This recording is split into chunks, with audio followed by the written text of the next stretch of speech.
Hi, welcome to the Indian Cattlemen podcast. I'm your host Ajay Kumar, speaking from the buzz capital of India, Mumbai. Structure of Cattlemen podcast is as follows. Our team picks up topics from the ones you request. It speaks to dairy stakeholders across India and collates and presents views in a consistent language. Chosen language for the podcast could be English, Hindi, or another language for the benefit of all our listeners across India. You will, however, see transcripts and redone versions of podcasts in local languages on our website www.indiancattlemen.com.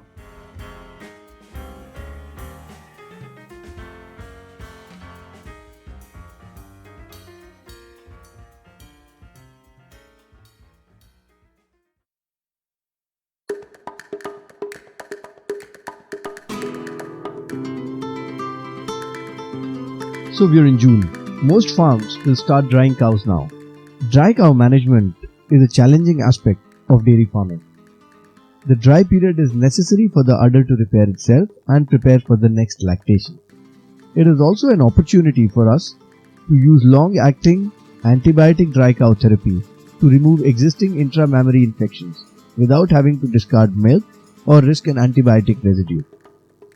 Drying a cow entails shutting down milk secretion and sealing the teat canal as quickly as possible. This usually takes about 2 weeks.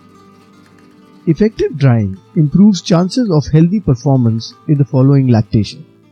The risk of not drying well impacts cow welfare, milk quality, and farm profit. Noteworthy, dry-off method may not matter as much if other mastitis risks are present in a herd. As a corollary, determining the dry-off method that works best on a farm is not easy since many other factors can impact the rate of mastitis occurring in a cow in early lactation. Controlled research can help distinguish important features of dry-off method. We spoke to 18 farms to see the differences in established protocols and to understand what is working for them. One thing was common. They all had a plan, and they were very careful executing it. They aimed for a dry period of minimum 6 weeks to a maximum of 8 weeks. Cows were not dried off abruptly. Cows were dried off using gradual milk reduction. There are 2 ways to reduce milk. 1, by reducing milking frequency, and 2, by adjusting diet. Talking about the former, reducing milking frequency will reduce yield more than anything else. But some farms noted that it increased mastitis. Others, however, reduced milking frequency once the yield reached below 8 to 10 liters. The other way to reduce milk is by adjusting diet. While the dietary restrictions reduced milk production effectively, all farms preferred to feed unrestricted amounts of a lower quality, lower energy diet to reduce milk production and mitigate hunger. Most farms were drying off at a BCS of 3 to 3.5 and were feeding to maintain this BCS. Diet included palatable bulky forage, low in potassium to maintain rumen size, and reduce dietary cation-anion balance. Another variation across farms was the yield at the time of dry off. It seems that 10 to 12.5 liters at the time of dry off would be a healthy benchmark. At 7.5 liters, alveolar cells start to close down. At yields below 7 liters, cows are trying to form keratin plug. A keratin plug forms naturally in the teat canal after drying off and appears to be a major defensive mechanism against infection. In some farms, we observed that cows are milked even at 3 to 4 liters of yield. Such farms may do a controlled research on some other cows by drying off at say 8 liters to see impact on mastitis control.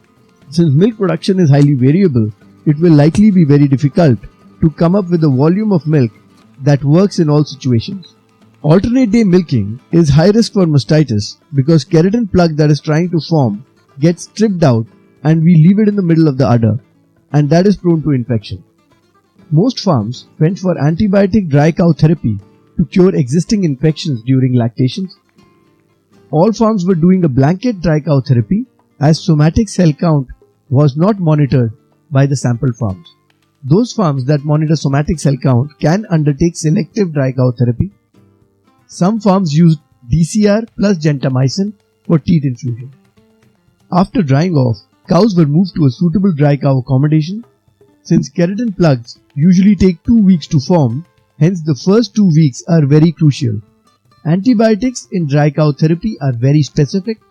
The bacteria found widely in environments such as soil, water and plants are not treated by dry cow therapy.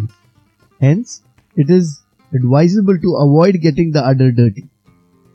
Most farms were also monitoring signs of milk leakage throughout the dry period. It is recommended to review all dry cows without touching udder at least once a day throughout the dry period. Dry period was also used to carry out vaccinations, parasite control and hoof trimming. Farmers also enhanced the trace element and vitamin status with elevated levels of vitamin E, selenium and iodine, which are crucial for the dry cow. Cows were fed specific pre-cover ration for last 3-4 weeks of pregnancy. The transition diet is critical to ensure that dry cows are adapted to the post-calving ration.